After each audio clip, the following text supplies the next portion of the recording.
కావ్య, ప్రియా, అమ్మా జాగ్రత్తగా ఉండండి అమ్మా. ఇక మేము బయలుదేరమా? అలాగేనమ్మా. అమ్మా అన్ని సర్దుకున్నారా? వరలక్ష్మి, నీ మందులోని సర్దుకున్నావా? అన్ని సర్దుకున్నానండి. నానా టికెట్ ఉందిగా? ఉందిలేరా. అమ్మా మావయ్య పెళ్లికి పిలుస్తూ అందరినీ తప్పకుండా రమ్మన్నాడు. అక్కడికి వెళ్ళి రావాలంటే కనీసం 3 రోజులన్నా పడుతుంది. మా మేనేజర్ సంగతి నీకు తెలుసు కదా, పైగా పని ఒత్తిడి కూడా ఉంది. ఇటువంటి సమయంలో మా మేనేజర్ ఇంకా స్ట్రిక్ట్ గా ఉంటాడు. అందుకే లీవ్ దొరకలేదని మావయ్యతో చెప్పు. పర్వాలేదులేరా, అందరం వెళ్ళడానికి కుదరద్దు. మీ నాన్నగారు నేను వెళ్తున్నాం కదా, వాళ్ళేమీ అనుకోర్లే. అయినా నీ ఇబ్బంది నేను చెప్తాను కదా. సరే అమ్మా. అమ్మా మావయ్య ఇంట్లో పెళ్ళయ్యాక ఆ ఊళ్ళో మన బంధువులందరిళ్ళకి వెళ్ళరండి. అలాగే. 2 రోజులు అటు ఇటు అయినా ఏం పర్వాలేదు. ఎందుకంటే మీరిద్దరూ ఇలా వెళ్ళడం చాలా అరుదు కదా. వాళ్ళకి మిమ్మల్ని చూసినట్టు ఉంటుంది, మీకు వాళ్ళతో 2 రోజులు ఉన్నట్టు ఉంటుంది. మేము అదే అనుకున్నాంలేరా. పద పద పదరా. ఏ కావ్య, ప్రియా, పద. మీరేదో లోకంలో ఉండకండి. కాస్త వదినకు సహాయం చేస్తూ ఉండండి. ఒక్కదానికే చేసుకోవడం పాపం కష్టం. నేనుంటే ఏదో ఒక సహాయం చేసేదాన్ని. అలాగేనమ్మా. ఆ సంగతి మాకు తెలీదా ఏంటి? మీరు మాత్రం జాగ్రత్తగా వెళ్ళిరండి. అలాగే కంగారు పడుకో. దారా అమ్ములు, ఇదిగో ఒకళ్ళేమో బట్టలు ఉతకండి, ఒకళ్ళేమో అంట్లుతో వండి ఇల్లు శుభ్రం చేయండి. అలాగే వదినకు కూడా కాస్త వంట పనులు అది సహాయం చేస్తూ ఉండండి. వరలక్ష్మి, వాళ్ళు ఏమన్నా చిన్నపిల్లల అన్ని అంత వివరంగా చెప్పడానికి? వాళ్ళకి అన్ని తెలుసు, వాళ్ళు చూసుకుంటారు. నువ్వు బయలుదేరరా. వస్తున్నానండి, చెప్పడం నా బాధ్యత. వీళ్ళిద్దరూ ఎప్పటికీ నాకు చిన్నపిల్లలే. అమ్మా, నీ గురించి నువ్వు జాగ్రత్తగా ఉండు. దేని గురించి కంగారు పడుకో. ఇక్కడంతా మేము చూసుకుంటాంలే, నువ్వు జాగ్రత్తగా వెళ్ళు. అమ్మా, మందులన్నీ టైం ప్రకారంగా వేసుకో. నీ ఆరోగ్యం మాత్రం జాగ్రత్త. అలాగే లేవే. రమ్య, నా బంగారు తల్లి, మేము ఊరు నుంచి వచ్చినప్పుడు నీకోసం పెద్ద బొమ్మ తీసుకొస్తానే, సరేనా? బాగా చదువుకో, మారం చేయకు, అమ్మను విసిగించకు, సరేనా? ఏంట్రా వినోద్, జయంత్ ఇంకా రాలేదేమిటి? వీలు పడదేమో నాన్న.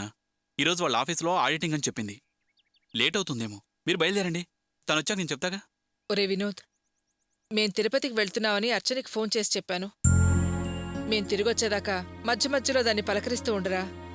ఎలా ఉందో ఏమిటో.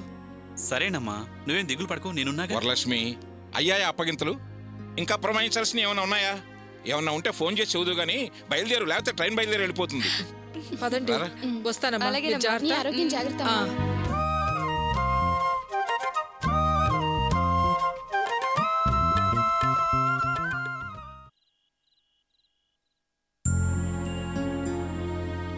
అమ్మా, అన్నయ్య వచ్చాడు.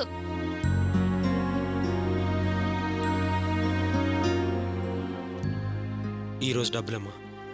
అమ్మా, రేపు పొద్దున షెడ్కి వెళ్ళేటప్పుడు నాకు 200 కావాలి. నాన్న, ఏమైంది నాన్న? తలకేంటా కట్టు? ఏం చెప్పమంటావురా, అంతా నా కర్మరా గోపి. గాలి సరిగ్గా రావటం లేదు. కొంచెం ఫ్యాన్ సంగతి చూడరా వాసు అని చెప్పి దాని కింద కూర్చున్నా. దాని సంగతి నేను చూస్తాలే అని చెప్పి వాడు పైకి ఎక్కాడు. ఎదురుకుండా మీ అమ్మ కూరలు జరుగుతూ కూర్చుంది. నీకు తెలిసిందేగా, నిప్పులో ఉప్పులాగా చీటికి మాటికి మీ అమ్మ నేను చిటపటలు. ఏదో వాసుగాడి గురించి చిన్న వాదన. నేను ఎడ్డివంటే అది తెడ్డివంటుంది. వాదన మంచి రసపట్లో ఉండగా వీడు ఉత్సాహం ఆపుకోలేక పైనుంచి ఆ కట్టింపులేరు టప్పమని వదిలి నా బుర్ర రామకీర్తన పాడిచ్చాడ్రా. నాకు కట్లు, వీడికి తిట్లు, అదిరా సింపుల్గా స్టోరీ గోపి. అన్నయ్య, నేనేం కావాలని చేయలేదన్నయ్య. నాన్న నాకు సపోర్ట్ గా మాట్లాడుతూ పూర్వకాల చరిత్ర చెప్తున్నాడు. కాస్త ఎగ్జైట్ అయ్యాను. ఆ ఆనందంతో కటింగ్ ప్లేయర్ చేయి జారింది. అయినా నాన్న అదృష్టవంతుడు, కటింగ్ ప్లేయర్ తోనే సరిపోయింది. ఆ ఫ్యాన్ పడలేదు. రేయ్, ఏ పనైనా చేసే ముందు వెనక ఆలోచించాలి, కొంచెం బుర్ర పెట్టాలి. అయినా వాసు, నువ్వు పని నుంచి రాత్రి కదా రావాలి. మధ్యాహ్నం ఎందుకు వచ్చావు? ఫ్యాన్ ఎందుకు బాగు చేసావు? అన్నయ్య, మరే కాదు, హరే రామ అని. ఉద్యోగం ఉష్కాకే అందరా గోపి. ఇక వాడు నేను ఇద్దరం బేవర్సగాళమే ఈ కొంపలో. ఎరా వాసు, ఉద్యోగం పోయిందా? ఏం జరిగిందిరా? అన్నయ్య, అది నేను చెప్తానన్నయ్య. జనరల్గా వీరు భూమి మీద ఉండరు కదా, ఊహల్లో విహరిస్తూ ఉంటారు. వారి ఊహలో వారొక హీరో. కావడితో నీళ్ళెత్తుకెళ్లి కోటలో పోస్తుండగా రాకుమారి మేడమెట్ల మీద నుంచి జారిపడింది అంతే. వీరు వీర లెవెల్లో హీరోలాగా ఏంటి, హీరోనే కదా. కావిడి కుండలు వాకిట్లో వదిలేసి రాకుమారిని వాయువేగంతో వైద్యం దగ్గరికి తీసుకువెళ్లారు. అంతకంటే వేగంగా చోరులొచ్చి కావిడి కుండలు ఎత్తుకెళ్లిపోయారు. సీన్ కట్ చేస్తే వీళ్ళ ఓనరు నువ్వు సినిమాలో హీరోగా ట్రై చేసుకోపో అన్నారు. ఈ హీరో జీరో అయ్యారు. ఆహా బ్యూటిఫుల్ నేరేషన్ అమ్మా, బాగా చెప్పావు, మహా బాగా చెప్పావు. అదిరా అబ్బాయి, రాజుగారు తరాదయ్యి నా పక్కన కూర్చున్నాడు. అమ్మా ఎందుకమ్మా ఏడుస్తున్నావు? ఇప్పుడు ఏమైంది? వాసుగాడు ఉద్యోగం పోయింది అంతే కదా. ఇది పోతే ఇంకోటి వస్తుంది, దానికి ఎంతగా బాధపడాలా? నేనేడ్చేది ఉద్యోగం పోయిందని కాదురా, నీ నాన్న గురించి. అదిగో చూడు ఎలా ఉన్నాడో, తలకో కట్టు కాలుకో కట్టు. ఆ, ఆ, ఆ. ఆ జ్యోతిష్కుడు చెప్పినట్టు ఒక్కొక్కటే జరుగుతున్నాయి గోపి. నిన్నేమో కుక్క కాటు, ఇవాళేమో కటింగ్ ప్లేయర్ పోటు. అతనేమో ఏమీ గాయం కాకూడదన్నాడు. ఈయన చూస్తే పరిస్థితి కట్ల దాకా వచ్చిందిరా. అందుకే భయం వేస్తోందిరా. అమ్మా నువ్వు అనవసరంగా భయపడుతున్నావు అమ్మా. నాన్నకేమీ కాదు, ధైర్యంగా ఉండు. ఎలా ఉండగలను గోపి? ఎదురుగా చెట్టంత మనిషి కట్లతో ఉంటే నా ప్రాణం తరుక్కుపోతుందిరా. ఏం చెయ్యను గోపి. నువ్వేం చేయక్కర్లేదు, ధైర్యంగా ఉండు. నేను గ్యారంటీ ఇస్తున్నానమ్మా, నాన్నకేమీ కాదు. నా అది మాట కాదు విను. గోపి. ఏమీ కాదమ్మా, జ్యోతిషుడి మాటలు పట్టించుకోవద్దు. నేను చెప్తున్నాను కదా, నా మాట విను. అమ్మా రాణి, అందరికీ భోజనం వడ్డించమ్మా. మీరెళ్ళి కాళ్ళు చేతులు కడుక్కొని రండి, క్షణంలో భోజనం వడ్డిస్తాను. అందరం కలిసే భోంచేద్దాం. ఊరుకోమ్మా.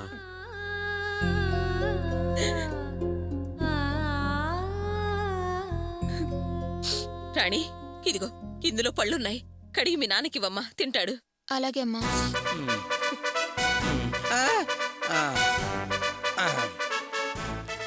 అమ్మా! అయ్యో, సారీ నాన్న, అమ్మో! చూసుకోలేదు.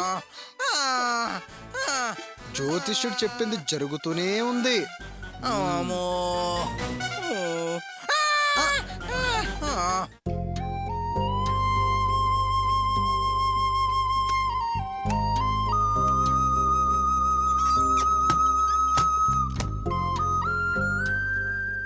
అర్చన, నాకు కొంచెం మంచినీళ్ళు కావాలి. ముందు మీతో మాట్లాడాలి. మాట్లాడడానికి ఏముంది? అంతా ఫస్ట్ నైట్ రోజే మాట్లాడేశావు కదా. నేను మాట్లాడాల్సింది మాట్లాడాను, కానీ మీరే మాట్లాడకూడని విషయాలు ఇతరులతో మాట్లాడుతున్నారు. దాని గురించి మాట్లాడాలి. నేనా? నేనెవరితో ఏమీ మాట్లాడలేదే. మాట్లాడారు. ఫస్ట్ నైట్ రోజు మన ఇద్దరి మధ్య జరిగిన అన్ని విషయాలు మీ ఫ్రెండ్ శివతో చెప్పారా లేదా? అతనికి చెప్పాల్సినవన్నీ చెప్పేసి ఇప్పుడేం తెలియనట్టు బుకాయిస్తున్నారా? ఆ శివ ఎవరో నాకు తెలీదు, కానీ మీరన్ని విషయాలు అతనితో చెప్పడం వల్లే దారి పొడుగున అతను మిమ్మల్ని పొగడ్డం, నన్నేమో తిట్టడం. నువ్వేమో శ్రీరామచంద్రుడివి, నేనేమో శూర్పణకని. 1,00,000 నీతి సూత్రాలు వల్లించాడు. నువ్వు ఒక బుద్ధిమంతుడువని, నన్నేమో బుద్ధిగా ఉండమని సూచనలిచ్చాడు. ఇద్దరి మధ్య ఉండాల్సిన విషయం బయటికి చెప్పడం మర్యాద? బయట మనందరి దృష్టిలో భార్యాభర్తలం. ఆ బంధం అలానే ఉందనుకోవాలి, కానీ అవతల వాళ్ళు హేళన చేసి మాట్లాడే అవకాశం ఇవ్వడం సంస్కారమా? అర్చన, నువ్వు చాలా తప్పుగా ఆలోచిస్తున్నావు. ఆ శివ నీకు పరాయివాడే కావచ్చు, కానీ వాడు నా బెస్ట్ ఫ్రెండ్. అందుకే నా కష్టసుఖాలు వాడితో చెప్పుకున్నాను. ఎప్పుడైనా భర్తకి భార్య, భార్యకి భర్త చెప్పుకోలేనివి స్నేహితులతో చెప్పుకోవచ్చంటారు. నేను ఆ పనే చేశాను. దయచేసి భూతద్దం నుంచి చూడొద్దు. మీరే చెప్తున్నారుగా శివ మీ ఒక్కగానొక్క ఫ్రెండ్ అని. అలాంటప్పుడు మీ గురించి మాత్రమే చెప్పుకోండి. నా విషయాలు ఎందుకు మాట్లాడారు? నేను ముందే చెప్పాను, మన విషయం ఈ 4 గోడల మధ్యనే ఉండాలని. కానీ మీరు 3వ వ్యక్తికి చెప్పారు. అతను చెల్లెమ్మ అంటూ బాధ్యత తీసుకొని చల్లగా చురకలంటించాడు. ఇవాళ నాకు చెప్పాడు, రేపు మీ అమ్మ నాన్నలకు చెప్తాడు, ఎల్లుండి మా అమ్మ నాన్నలకు చెప్తాడు. ఇలా అందరికీ చెప్పుకుంటూ పోతూనే ఉంటాడు. ఇప్పుడు నేనేదో సుఖ సంతోషాలతో ఉన్నానని సంతోషపడే మా అమ్మ రేపు గుండె పగిలి చస్తుంది. అలా మా అమ్మ నాకు లేకుండా పోతే చచ్చినట్టు ఇక్కడ పడుంటాననేగా నీ ప్లాను? అర్చన, నువ్వు తప్పుగా ఆలోచిస్తున్నావు. అసలు నా ఉద్దేశం అది కాదు. కనీసం మీ కన్న వాళ్ళకి మా కన్న వాళ్ళకి తెలియకూడదనుకున్న విషయం అతనికి తెలిసింది. నా ఫ్రెండు అని సమర్థిస్తున్నారే, అతనితో అన్నీ చెప్తారా? జరగని శోభనం గురించి చెప్పారు. ఒకవేళ జరుగుంటే ఆ సంతోషాన్ని కూడా చెప్పేవారా? అర్చన! అర్చన, స్పృహలో ఉండే మాట్లాడుతున్నావా? ఆ చేసిన తప్పుని సరిదిద్దుకునే ప్రయత్నం కూడా చేయకుండా తప్పు మీద తప్పు చేస్తూనే ఉన్నారు. కాస్త కాకపోతే కాస్తైనా పశ్చాత్తాపం ఉండాలి. మీరేంటో మీ ఆలోచనలేంటో కొంచెం కొంచెంగా బయటపడుతున్నాయి. ఇవాళ శివ బయటపడ్డాడు. మెల్లమెల్లగా ఎవరెవరు బయటపడతారో ఎంతమందికి ఈ విషయం తెలిసిందో. ఈ విషయం బయటికి రాకుండా చూసే బాధ్యత మీదే. వస్తే నిన్న భర్తగా అర్హత లేదన్న నేను రేపు మనిషిగా కూడా బ్రతకడానికి అర్హత లేదనాల్సి వస్తుంది.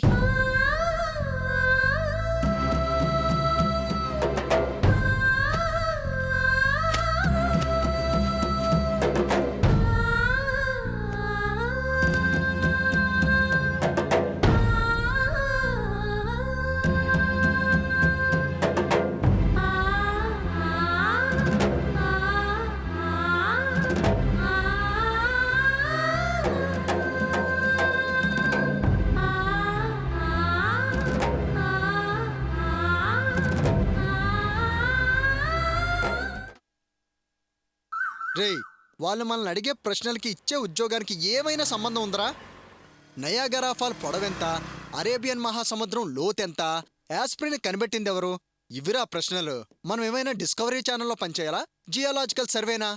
అందుకే వీటికి జాబ్కి ఉన్న లింక్ ఏంటి, జాబ్ రావాలంటే ఏం చేయాలి అని స్ట్రైట్గా అడిగా. వాళ్ళ అభిప్రాయం ఆలోచించుకొని చెప్పండి అని వచ్చేసా. సరేరా, ఉంటాను మరి, బాయ్. హలో జెంట్ల్మ్యాన్. హలో సార్, నమస్కారం. థ్యాంక్స్ అయ్యా. నమస్కారానికి థ్యాంక్స్ అని అంటారేంటి సార్? న్యూ ఫ్యాషనా? చెప్పండి, నేను కూడా ఫాలో అయిపోతా. నేను చెప్పిన థ్యాంక్స్ నీ నమస్కారానికి కాదయ్యా, నువ్వు చేసిన సాయానికి. అదే మా అమ్మాయి రేవతికి సాయి పడినందుకు. దానికి మాత్రం థ్యాంక్స్ ఎందుకు సార్? ఏదో టైంకి అక్కడ ఉన్నాను, టక్కున ఐడియా వచ్చింది. ఏదో మనిషిగా నేను చేయాల్సింది చేశాను, దట్స్ ఆల్. అవును సార్, రేవతి ఎలా ఉంది? She's all right. నువ్వేంటయో టిప్ టాప్ గా తయారై బయలుదేరావు? Any party? అలాంటిదేం లేదు సార్. మరైతే ఆటో, వాటర్ క్యాన్స్, నీ డ్రెస్సు ఇవాళ లీవా? Long leave sir. మా వానర్ ఇచ్చాడు. నా సర్వీస్ చాలని విఆర్ఎస్ ఇచ్చాడు, ఇంటికి పంపించాడు. విఆర్ఎస్ ఏంటి, ఇంటికి పంపించడం ఏంటి? ఆ రోజు రేవతిని కాపాడాలనే ధ్యాసలో ఆటోతో పాటు క్యానల్ని రోడ్డు మీదే వదిలేశాను.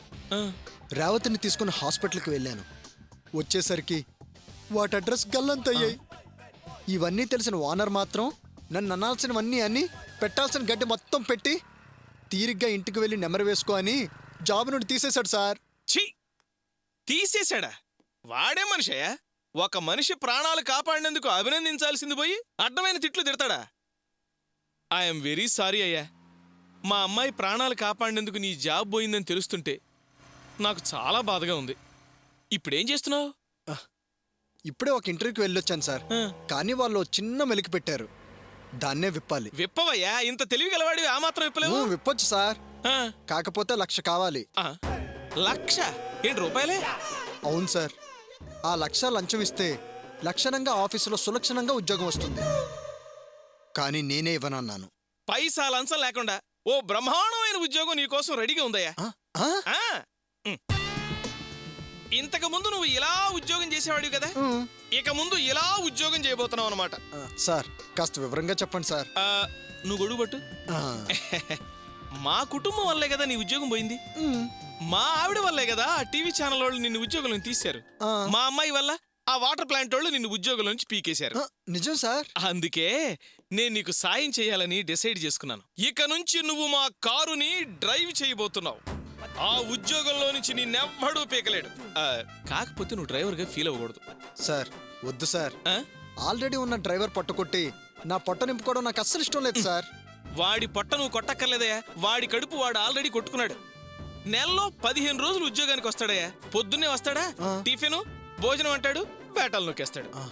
డీజిల్లోనేమో ఫ్రాడ్. ఏమయ్యా ఏంటిదని అడిగితే యూనియన్ జిందాబాద్, యూనియన్ జిందాబాద్ అని ఒకటే న్యూసెన్స్. అందుకే వాడిని ఉద్యోగంలో నుంచి తీసేయాలని డిసైడ్ చేసుకున్నాను. ఎవరిని పెట్టుకుందామా అని ఆలోచిస్తున్నాను, ఇంతలో నువ్వు తారసపడ్డావు. ముక్కు మొహం తెలియనాడు ఎవడికో ఉద్యోగం ఎవడో ఎందుకు, మా టోటల్ ఫ్యామిలీకి నువ్వు తెలిసిన వాడివి. అందుకే ఆ ఉద్యోగం నీకే ఇవ్వాలని డిసైడ్ చేశాను. పైగా మా అమ్మాయి రేవతికి నువ్వు బాగా తెలుసు కదా, కాలేజీకి తీసుకెళ్తావు. మా ఆవిడే నీకు తెలుసు, అప్పుడప్పుడు షాపింగ్లు కడుగుద్ది, నువ్వు తీసుకెళ్తావు. ఇక నా సంగతి చెప్పక్కర్లేదు, నువ్వు నేను క్లోజ్ ఫ్రెండ్స్ కదా. నెలలో 4 రోజులు ఆ వడ్డీ కలెక్షన్కి నాతో తిరిగితే చాలయ్యా, ఇక నీకు పనే ఉండదు. పైగా మా వల్ల పోయిన ఉద్యోగం మా వల్లే వచ్చిందంటే నాకు కూడా సాటిస్ఫాక్షన్ ఉంటుంది కదా. ఏమంటావు సార్? ఒక్క నిమిషం పట్టుకోండి ఇది. ఆ? ఒక్క నిమిషం అలా తిరిగితే ఆలోచించుకుంటాను సార్. ఓహో, ఓకే ఓకే,